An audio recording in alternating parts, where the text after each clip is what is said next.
नमस्कार दोस्तों, स्वागत है आपका एक बार फिर से आपके अपने YouTube चैनल कंपटीशन प्रिपरेशन पे। आई होप आप सारे बहुत अच्छे होंगे और अच्छे से पढ़ाई भी कर रहे होंगे। इस वीडियो में हम एसएससी सीजीएल 2024 की 21वीं शिफ्ट का मैथ्स का सोल्यूशन करने वाले हैं और आपके सीजीएल मेंस हो या कोई भी अपकमिंग एग्जाम हो उसके लिए काफी ज्यादा यूजफुल होने वाला है। पहले प्रश्न में क्या कहा गया कांस्टेंट ग्रोथ परसेंटेज में हो रही है।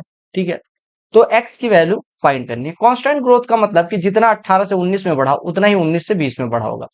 अगर हम बात करें 9,000 से 10,800 हुआ यानी 1,800 की वृद्धि यानी कि 20% की वृद्धि, तो 20% अगले साल में भी होगी यानी 10,800 का 20% वृद्धि यानी 10,800। 20% का मतलब होगा 6/5 हिस्सा। तो यहाँ इसको काटा गुणे में 20 लिखा यानी 120 गुणे 108 यानी कि 12,960। कैसे? देखो 120 और गुणे 108 तो 12 से इसको तो 1296 हो जाएगा और एक जीरो लग जाएगा। कहा कि एवरेज निकालना है फर्स्ट 125 नेचुरल नंबर्स का। देखो फर्स्ट n नेचुरल नंबर्स का सम क्या होता है? n into n plus one by two, ये होता है फर्स्ट n नेचुरल नंबर्स का सम। तो अगर एवरेज की बात की जाए तो n से डिवाइड कर देंगे यानी ये एवरेज हो जाएगा यानी n plus one by to first n natural number का एवरेज होता है। तो अगर 125 का पूछा जाए तो n बराबर 125 रखेंगे, 125 एक 126 का आधा 63 आपका उत्तर हो जाएगा। इसको सिंप्लीफाई करना था, इसमें तो कुछ था नहीं। आपने कहा 7 में से 2 जाएगा 5, 5 29 में से घटेगा 24, 24 8 में डिवाइड होगा 3 प्लस 9 माइनस 30, तो 9 3 12, 12 में से 30 घटेगा माइनस का 18। अन्ना और बेन कलेक्शन ऑफ मार्बल रखते हैं। अन्ना जो है एक मार्बल अगर बेन को दे दे तो उनके पास इक्वल मार्बल हो जाएंगे। ठीक है, आपको पहली लाइन में कहा गया अन्ना और बेन की बात की गई।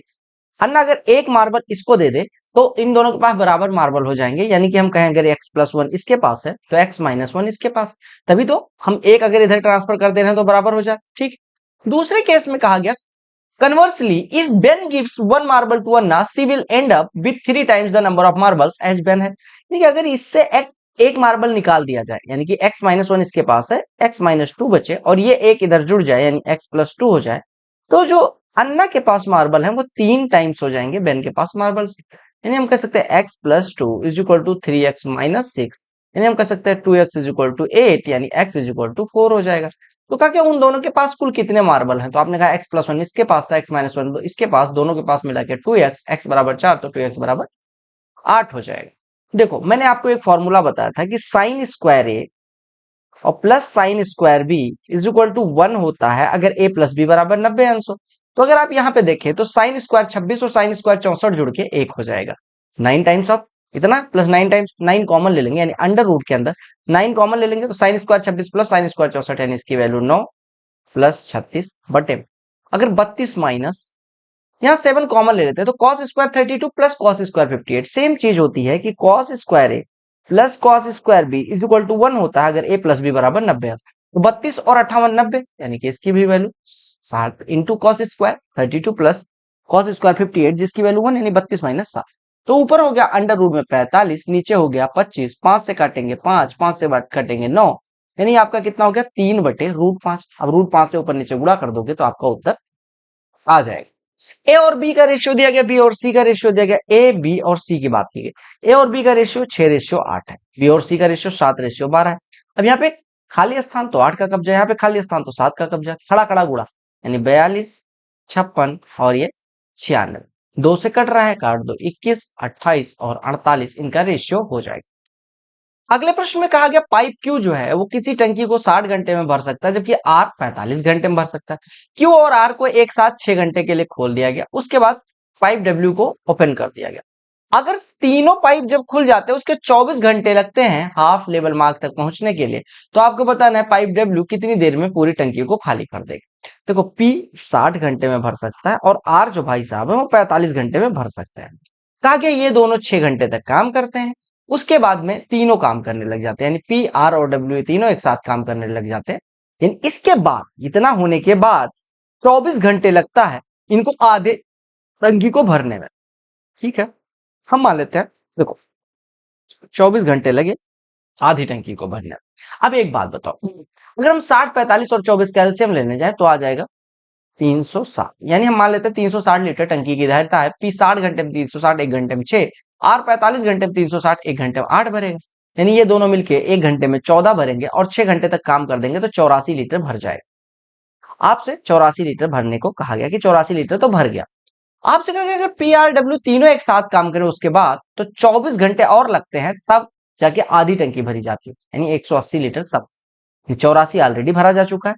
ये लोग 24 घंटे काम करते हैं तब 180 लीटर तक पहुंचते हैं, यानी कि ये दोनों मिलके 84 लीटर ऑलरेडी भर चुके हैं। तो ये लोग 24 घंटे में कितना भरते हैं? आपने कहा 180 भरना था, 84 पहले ही भरा जा चुका था, यानी ये पी आर डब्ल्यू मिलकर 24 घंटे में 96 लीटर भरता है, क्योंकि 84 भरा था, 96 और भर दिया तो 180 लीटर तक पहुंच। 24 घंटे में 96 यानी 1 घंटे में 4, यानी पी आर डब्ल्यू मिलके 1 घंटे में 4, तो पी कितना बढ़ता है? 6। आर कितना बढ़ता है? 8। और डब्ल्यू खाली करने वाला है तो माइनस डब्ल्यू कर लेंगे, ये बराबर 4 लीटर। देखो ये 6 लीटर भरा, ये 8 लीटर, और ये डब्ल्यू निकाल देता है तो 4 लीटर टंकी में आता है, यानी कि डब्ल्यू इक्वल टू कितना हो जाएगा? 14 माइनस 4 यानी कि 10। यानी कि जो तीसरी टंकी है वो 10 लीटर प्रति घंटे खाली करती है। तो कहा क्या पूरी टंकी को खाली करने में कितना टाइम लगेगा? आपने कहा 360 की टंकी थी, 10 लीटर प्रति घंटे खाली करेगा तो 36 घंटे लगेंगे। दो सर्कल एक दूसरे के सेंटर से होके पास होते हैं, इस तरह से दो सर्कल है, ठीक है। ये सर्कल कम लग रहे हैं बट फिर भी मान लेते हैं सर्कल है। ये O1 मान लो एक का केंद्र है, O2 दूसरे का केंद्र है। तो कहा कि लेंथ ऑफ कॉमन कॉर्ड, आप हमेशा याद रखना कि अगर हम यहाँ से इसको ड्रॉ करें, यहाँ से इसको ड्रॉ करें, यहाँ से इसको ड्रॉ करें, यहाँ से इसको ड्रॉ करें, यहाँ से इसको ड्रॉ करें, तो ये इस तरह से कुछ मिल जाएगा, ठीक है। एक मिनट, ये इस तरह से। अब आपको इस जीवा की लंबाई निकालनी है, ठीक है। इस जीवा की लंबाई निकालनी है। आप हमेशा याद रखना कि अगर वृत्त की त्रिज्या r हो तो इसकी जीवा की लंबाई कितनी होती है? आपने कहा देखो r ये है, r ये है, और यहां से लेके यहां तक r, तो हम कह सकते हैं ये r/2 हो जाएगा, क्योंकि दोनों देखो O1 O2 पूरा r है क्योंकि त्रिज्या, तो ये r है, ये परपेंडिकुलर है, r/2 है, तो ये कितना हो जाएगा? √3r/2। अब √3/r2 अगर इतना है तो पूरा कितना हो जाएगा? √3r। यानी दो वृत्त अगर एक दूसरे के केंद्र से, एक वृत्त ये हो गया, दूसरा वृत्त ये हो गया, एक दूसरे के केंद्र से होकर गुजरे, तो इस त्रिज्या के मतलब इस जीवा की लंबाई होती है √3 टाइम्स ऑफ r। यहाँ पे r बराबर 13 है तो √3r, यानी कि एक इन्वेस्टर ने 2 लाख रुपए शेयर में इन्वेस्ट किया। शेयर जो है 18% पहले दिन, 15% दूसरे दिन गिर गया, तीसरे दिन फिर से 3% गिर गया। तो आपको नेट परसेंटेज इंक्रीज या डिक्रीज बताना है। देखो 18% बढ़त हुई, फिर 15% घटोतरी हुई, और फिर 3% घटोतरी हुई। तो रिजल्टेंट कितने की चेंज होगा? ठीक है। देखो कोई चीज 100 था मान लो, 18% घटा यानी 82 हुआ, सॉरी 18% बढ़ा यानी कि 118 हुआ, फिर 15% घटेगा यानी कि 118 का 15% घटा यानी 85% हुआ, यानी इसका 17/20 हुआ, और फिर 3% घट गया यानी कि फिर 97/100 बचा। अब आपने कहा इसी को सॉल्व करना है, तो आपने कहा 118 गुणे 17 गुणे 97 और बटे 20 के बाद डबल जीरो, ठीक है। अब यहां से देखो डेसिमल सॉल्व करो, 2 जीरो 3 जीरो, 1 जीरो 2 जीरो और ये 3 जीरो, 2 से इसको काट देते हैं, ये 5.9 हो जाएगा, 5.9, यानी आपने कहा 5.9 गुणे 1.7 गुणे 9.7 करना है, तो ये आप 9.7 गुणे 1.7 लिख लो। 5.9 को 9.7 में गुणा करना है तो आप 5.9 को 10 में गुणा करो यानी 59, और इसमें से 5.9 गुणे 0.3 घटा दो यानी कि 1.77 घटा दो, ठीक है। 1.77 घटा दो यानी कि 59 में से 1.77 घटेगा तो ये 57 दशमलव कितना हो जाएगा? 23। और 57.23 को 1.7 से मल्टीप्लाई करोगे तो 17×51, 17×51, 17×34 5 39, 17×7 119 और 3 122, 17×25 85, 12 85 12 97, यानी कोई चीज अब बची 97.291। 100 थी, देखो शुरू में 100 थी, 97.291 बची, यानी 2.719% की कमी हुई है ना, 2.719% की कमी हुई। कहा कि 9 डिजिट नंबर है इतना, ये 36 से डिविजिबल है, तो आपको निगेटिव वैल्यू क्या होगी रूट इतने की, लार्जेस्ट पॉसिबल वैल्यू y के लिए। देखो आपको कोई संख्या दी गई 5x79856y6। अब अगर ये 36 से डिविजिबल है तो आपको पता होगा कि ये 4 से भी डिविजिबल होगी और 9 से भी डिविजिबल होगी। 4 से डिविजिबल होने के लिए लास्ट 2 डिजिट से बनने वाली संख्या 4 से कटनी चाहिए, यानी y6 should be divisible by 4। और y की वैल्यू क्या रख सकते हैं? y बराबर 0 रखने पे नहीं कटेगा, y बराबर 1 रख सकते हैं।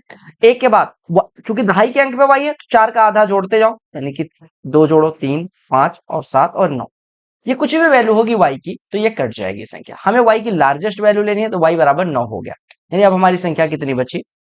अगर हम देखें तो y बराबर 9 हो गया, यानी ये वैल्यू आ गई 9।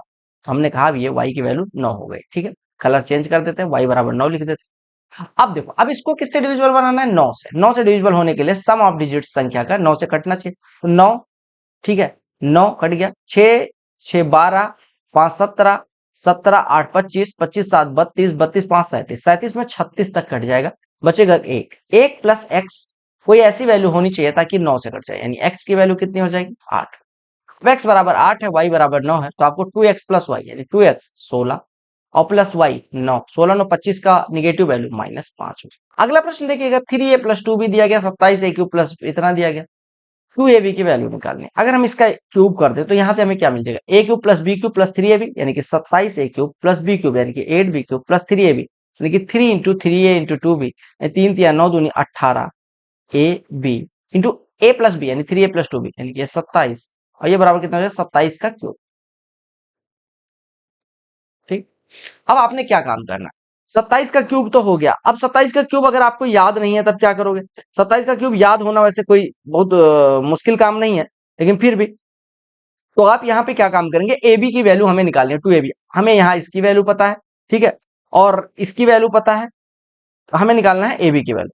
देखो सबसे पहले समझो, ये कितना हो जाएगा, 27 गुणे 27 गुणे 27 19,683 होता है, ठीक है।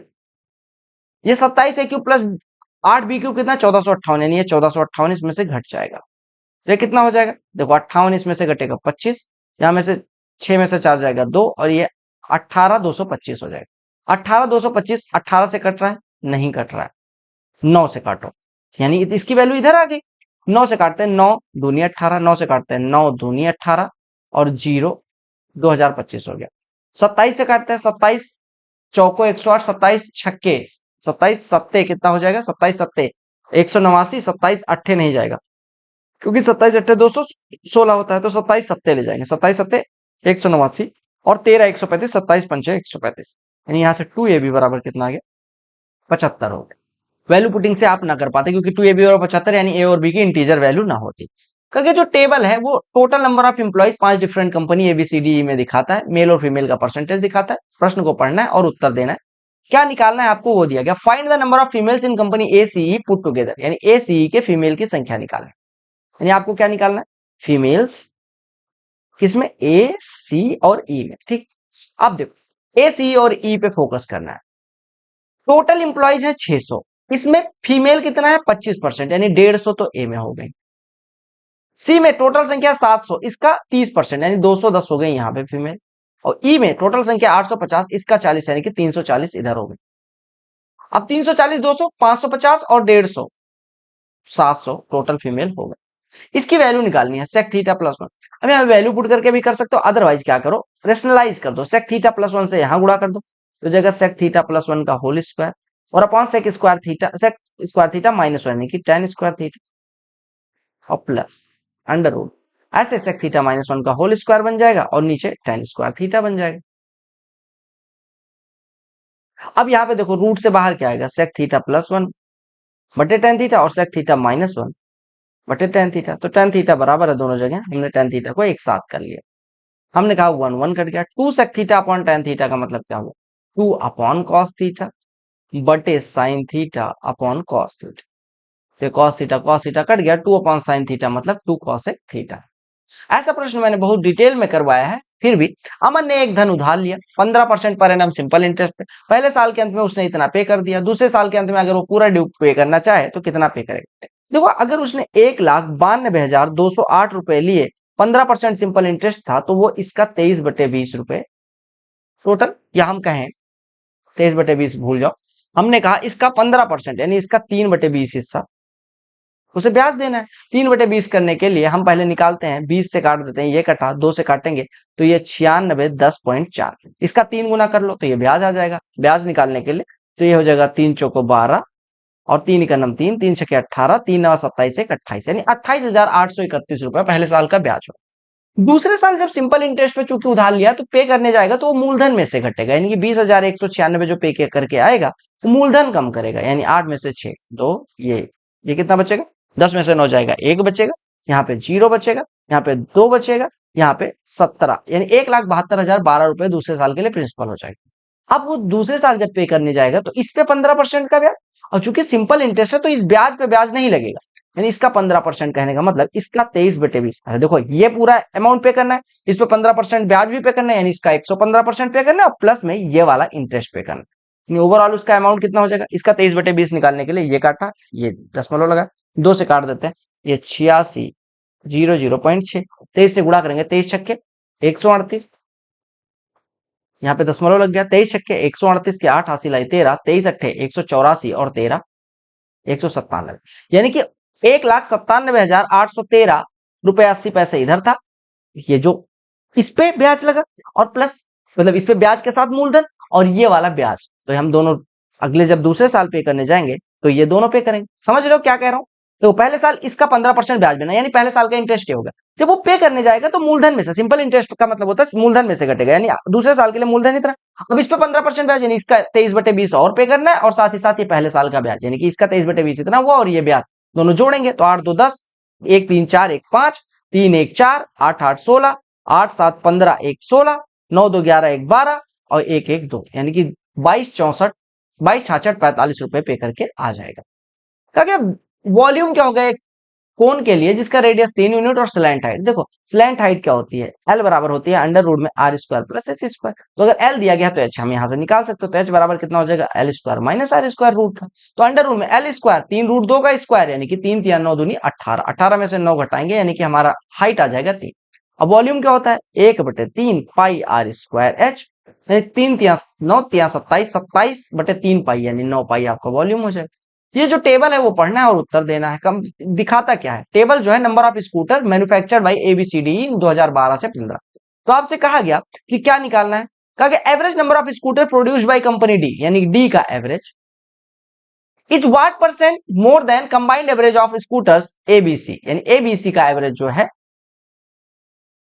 एवरेज ऑफ एबीसी से, ठीक है, कितना ज्यादा है, डी का एवरेज जो है एबीसी के एवरेज से कितना ज्यादा है। तो आप पहले एबीसी का एवरेज निकालिए। तो हम जोड़ने जाते हैं 360, देखो पहले ऐसे जोड़ो, 3 5 8 10 18 12 30, ठीक है, 30 4 34 9 43 7 50 9 59 59 3 62 5 67 10 77 और 11 88, 88 हो गया, 88 और ये 8940, 8940 और 40 8980, 8980 ये 9000 हो गया, 9120 हो गया, 9170 हो गया, 9170 और 80 9250, 9250 और 70 9320, 9340, 9340 और 80 9420, तो 9420 तो इनका टोटल हो गया। अब एवरेज निकालना है तो 4 या 12 डेटा था, 12 से डिवाइड कर देंगे, तो 12 7 84, ये कितना बचा 10 102, 12 8 96, 12 5 60, यानी इनका एवरेज हो गया 785। अब डी का एवरेज निकालते हैं, तो हम जोड़ देते हैं 5 9 14 1 15, 15 10 25 16, 25 16 41, 41 और 150, 4250, 4250 4 लोगों का है तो 4 से डिवाइड करेंगे, यानी कि हो जाएगा 4 एकम 4, 4 छके 24, 4 दूनी और 0.5, ठीक है। अब देखो आपसे कहा गया था कि एवरेज प्रोड्यूस जो ये डी है वो कितना परसेंट ज्यादा है कंबाइंड एवरेज, डी का एवरेज कितना है 1062, इसका एवरेज कितना 785, तो 785 से 1062 कितना ज्यादा है आप निकालेंगे, तो आप कहेंगे यहां पे कितना हो जाएगा 15 12, अरे 15 और 62 77.5, और ये कितना बचा 200, 277.5 बटे 785 गुणे में 100 करेंगे। अब एक बात बताओ, इस अगर 262 होता तो इसका 30% होता, 262 से थोड़ा ज्यादा है, यानी कि 30% से ज्यादा, यानी 35% हो जाएगा, 30% नहीं मतलब 33% होता। एक और अच्छा प्रश्न आपके अरिथमेटिक से सीजीएल 2024 के एग्जाम में पूछा गया, कुछ इस प्रकार से था कि एक सेलर जो है 19 कुकीज को 95 रुपए में बेचता है instead of 20 cookies in 1 KG, यानी 1 किलो में 20 कुकीज बेचने चाहिए, लेकिन वो बेचता 19 है 95 रुपए में, चीटिंग कर लेता है, यानी 20 बेचने थे 19 बेचता है। तो क्या क्या गेन कितना होगा रुपए में अगर सेलर ने कुकीज को 76 रुपए में खरीदा। देखो सिंपल सी बात है, 20 कुकीज को उसने 76 में खरीदा, यानी कि कॉस्ट प्राइस पर कुकी कितना हो गया 76/20, यानी कि 3 रुपए 80 पैसे, राइट। अब उसने क्या काम किया, 19 कुकीज को 95 में बेचा, यानी 19 कुकीज का क्रय मूल्य कितना हो जाएगा, अगर एक कुकीज का क्रय मूल्य 3 रुपए 80 पैसे, तो 19 का कितना हो जाएगा 19 गुणे 3 रुपए 80 पैसे, यानी कितना हो जाएगा 19 गुणे 4 76 में से 19 दूना 38, यानी 3.8 घटा देंगे, यानी हो जाएगा 72 रुपए 20 पैसे, इसका कॉस्ट प्राइस हो जाएगा। 19 कुकीज का कॉस्ट प्राइस हो गया 72 रुपए 20 पैसे, यानी 72 रुपए 20 पैसे में उसने खरीदा, और बेचा कितने में, 95 रुपए में, यानी उसका फायदा कितने का हो गया, 95 रुपए। ये हो गया सेलिंग प्राइस और ये हो गया cost price. Selling price minus cost price बराबर होता है प्रॉफिट, यानी 95 माइनस 72 रुपए 20 पैसे, यानी कि 22 रुपए 80 पैसे उसका फायदा हो जाएगा। अगले प्रश्न में क्या कहा गया, एक आदमी एक डिस्टेंस को 6 किलोमीटर एक आर स्टिल वाटर में जा सकता है, यानी बोट की स्पीड दे देगी 6 किलोमीटर प्रति घंटे, ठीक है। वो सेम डिस्टेंस 45 मिनट में विद द करंट, यानी कि बोट प्लस स्ट्रीम की स्पीड, विद द करंट मतलब बोट स्ट्रीम यानी कि डाउन स्ट्रीम स्पीड से 45 मिनट में यानी 3/4 घंटे में 6 किलोमीटर, यानी स्पीड कितनी हो जाएगी, 8 किलोमीटर प्रति घंटे। 3/4 घंटे में अगर 6 किलोमीटर, तो बोट स्ट्रीम की स्पीड यानी डाउन स्ट्रीम स्पीड कितनी हो जाएगी, 8, यानी यहां से स्ट्रीम की स्पीड कितनी आ जाएगी, 2 किलोमीटर प्रति घंटे। तो कहा गया अगर 16 किलोमीटर जाना है with the current and to return the starting point, कितना टाइम लगने वाला है, यानी 16 किलोमीटर जाना है और वापस आना है। तो अगर गया डाउन स्ट्रीम तो आएगा अप स्ट्रीम, यानी यहां से यहां तक अगर गया डाउन स्ट्रीम तो आएगा अप स्ट्रीम, यानी अगर 16 किलोमीटर है तो 16 किलोमीटर को जाएगा बी प्लस एस से, यानी 2 घंटे लगेंगे, और आएगा बी माइनस एस से, यानी 4 घंटे लगेंगे। तो देखो 4 की स्पीड से 4 घंटे, टोटल टाइम कितना लगेगा, 6 घंटे। क्योंकि साइन है, साइन बी क्या होता है, देखो cos A minus B minus cos A plus B का फॉर्मूला होता है 2 साइन ए साइन बी, यानी 2 साइन ए साइन बी बराबर होता है cos A minus B minus cos A. अगर इसका इतना पूछा गया था तो इसका आधा हो जाएगा। क्योंकि एरिया निकालना है जब रेडियस ऑफ सर्कल इतना है और लेंथ ऑफ आर्क 7 सेंटीमीटर। देखो 2 पाई आर अगर लंबाई होती है तो उसका एरिया होता है पाई आर स्क्वायर, ये पता है सबको। तो अगर हम पाई आर से ये काट दें तो यानी कि 1 यूनिट के लिए r/2 एरिया होता है। मगर 1 यूनिट के लिए r/2 एरिया है तो हमारे पास चाप की लंबाई 7 है तो 7 r/2 होना चाहिए, 7 के लिए 7 r/2, और r की वैल्यू कितनी दी गई, 24। तो हमने कहा 7 गुणे 12 यानी 84 यूनिट हो जाएगी एरिया। करके सिंप्लीफाई करना, देखो A square plus B square minus 2ab, A minus B नीचे लिखा हुआ है, ए माइनस बी का ऊपर होल स्क्वायर लिखा है, नीचे ए माइनस बी, यानी बचेगा कितना, ए माइनस बी। ये जो टेबल है वो क्या दिखाता है, एक कंपनी का अलग अलग सालों में अलग अलग चीजों पे खर्चा। तो आपसे कहा गया total amount of bonus paid by company during the given period is what percentage of total amount of fuels and transport, ठीक है। यानी कि आपको बताना है बोनस पे जो पे किया गया रुपया है वो कितना परसेंट है फ्यूल और ट्रांसपोर्ट पे खर्च किए गए रुपए।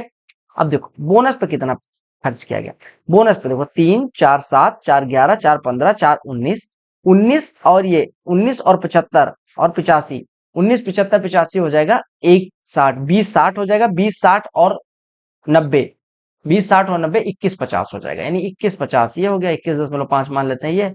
और फ्यूल और ट्रांसपोर्ट पे तो ये कितना हो गया, फ्यूल ट्रांसपोर्ट का 110 145 कितना हो गया, 255 355 455 555 555 और 90 645 645 और 8 653 653 और 60 713 713 और 20 733 733 और 45 768 768 और 10 778, 778 से डिवाइड करें कितना परसेंट है, लगभग 3% है, 3% के करीब हो जाएगा। सेलिंग प्राइस एक आर्टिकल का इतना है 20% डिस्काउंट के बाद, 20% डिस्काउंट यानी 5 था तो 4 में बेचा गया, 4 बराबर इतना है तो 5 बराबर पूछा गया, निकाल लेना। Side mn of a parallelogram MNOP is produce to Q, MN बराबर NQ। देखो एक पैरेललोग्राम, पैरेललोग्राम मतलब आमने सामने की भुजाएं समांतर होनी चाहिए, इस तरह से आपका पैरेललोग्राम MN को प्रोड्यूस किया गया है, PQ इंटरसेक्ट ON है, ये फलाना डिमका, देखो MNOP MNO एंड P, ये आपका पैरेललोग्राम है, ठीक है, जिसमें MN और OP पैरेलल। कहा कि MN बराबर NQ, इसको किस तरह से बढ़ाया गया, इसको MN को बढ़ाया गया इस प्रकार से कि MN बराबर NQ है, यहाँ पे NQ के बराबर, ये दोनों भुजाएं बराबर है, ठीक है। आपसे कहा PQ इंटरसेक्ट ON, PQ जो है ON को, एक मिनट हम यहां से ड्रॉ करते हैं, ठीक है, ये देखो PQ हो गया, ON को कहां पे इंटरसेक्ट करता है, R पे इंटरसेक्ट करता है, R ON को किस रेशियो में डिवाइड करेगा। देखो आप हमेशा समझो, अगर आपसे पूछा जाए अगर mn के बराबर nq बढ़ाया गया, जो mn और nq का रेशियो होगा वही ये जो जिस रेशियो में डिवाइड करेगा ON को वही रेशियो होगा। यानी अगर ये x रेशियो y के रेशियो में, मतलब mn और nq का रेशियो x रेशियो y होता तो हम कहते हैं nr और OR का, nr और OR का रेशियो भी x रेशियो y होता। क्योंकि ये एक रेशियो 1 है तो ये 1 रेशियो 1 में डिवाइड होगा, ठीक। क्योंकि ये दोनों बराबर है यानी 1:1 हो गया। तो अगर ये 1:1 है तो ये भी 1:1 होगा।